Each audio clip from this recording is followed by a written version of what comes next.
The history of lard dates back to the dawn of humanity. Since the earliest civilizations, humans have used animal fat as a source of energy and flavor in their dishes. Pork lard, obtained from the pig's abdominal fat, was a fundamental ingredient in the cooking of many cultures, especially in cold climates, where an ingredient with a high melting point was needed. And if it has been a fundamental ingredient for human survival for millennia, why have we suddenly been made to believe in the last few decades? There's a belief that pork fat is bad for humans, yet there are significant economic, political, and advertising interests trying to hide the great global powers. And in this short documentary, we're about to reveal them. Archaeological evidence suggests that pig domestication, and therefore pork lard production, dates back to at least 10,000 years ago in the Near East and ancient Mesopotamia. Pork lard was an essential ingredient in the kitchen. It was used for frying, baking, sautéing, and even employed in the making of ointments and cosmetics. Pork lard was also valued for its high melting point, making it an ideal food for storage and transport in warm climates. Throughout history, it has been a food consumed by all cultures.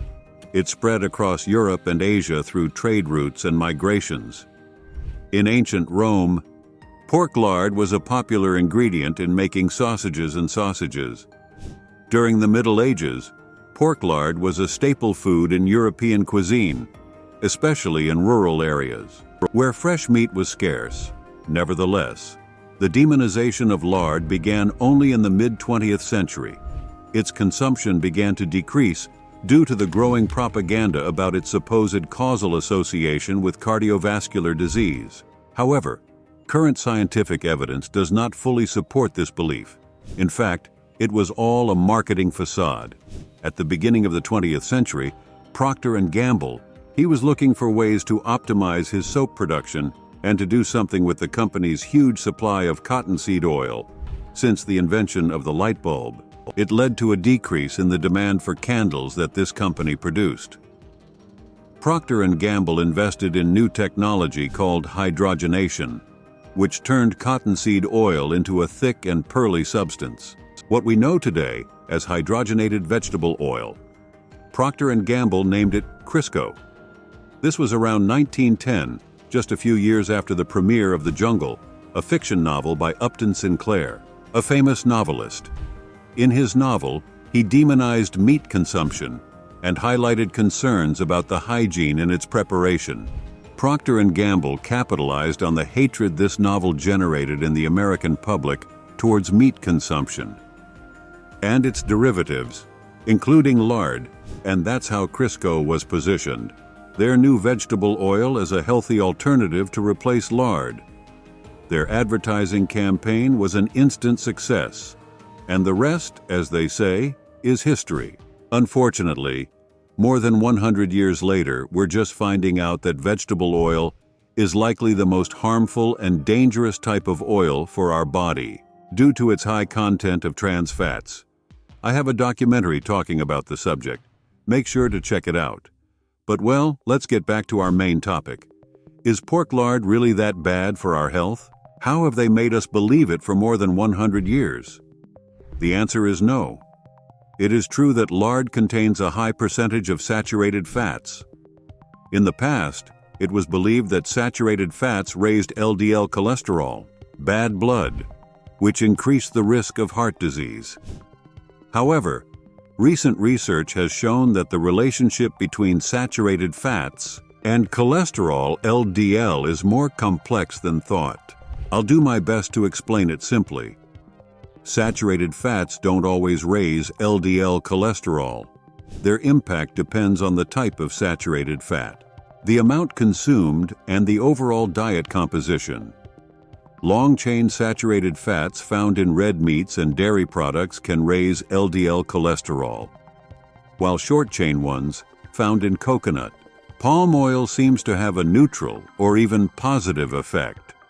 Saturated fats from pork lard are mostly long-chain, meaning the type of saturated fat that could potentially increase bad cholesterol in our blood.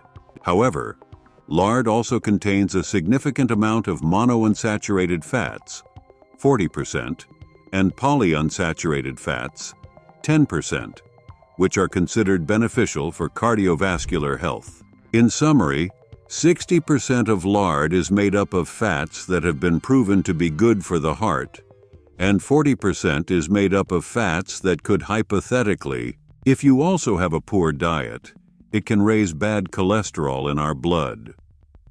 Regarding quantities and proportions, pork lard has more good fats than bad ones, and in conclusion, it is not as bad as they have made it out to be over the last 100 years. When used in moderation, it could have a neutral effect on our heart and theoretically, even beneficial in the long term.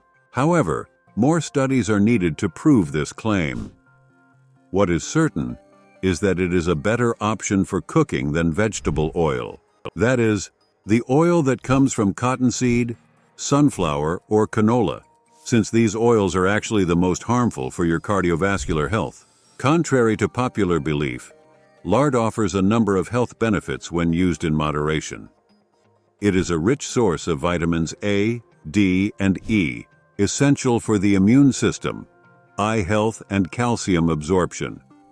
Also, it provides minerals such as zinc, iron, and selenium, important for brain development and function.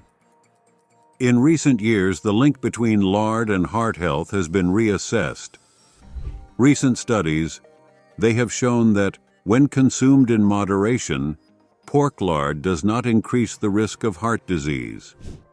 Furthermore, it has been shown to raise HDL cholesterol levels. Well, lard is a versatile ingredient that can be used in a wide range of dishes. It's great for frying, baking, sautéing, and roasting.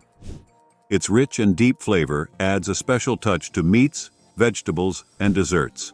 Moreover, its high melting point makes it an ideal choice for frying at high temperatures. Be careful, the message of this short documentary is not to say that you should consume lard in high amounts every day, far from implying that, which should be the only source of fat you consume.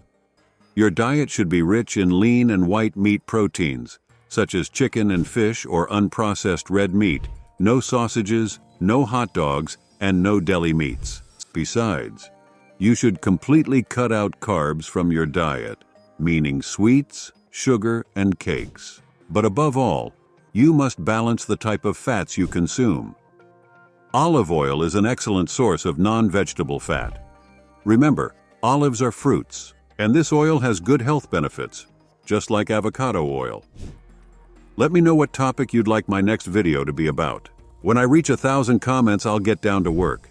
If you want to learn how to create content like what you just saw in this video and live off YouTube, here's a free class in the description section and the first comment of this video. Remember, your support is crucial for growing the channel.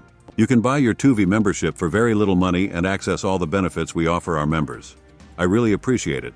Below you'll see 2 videos that are of your interest. Sending you a hug. See you in the next one.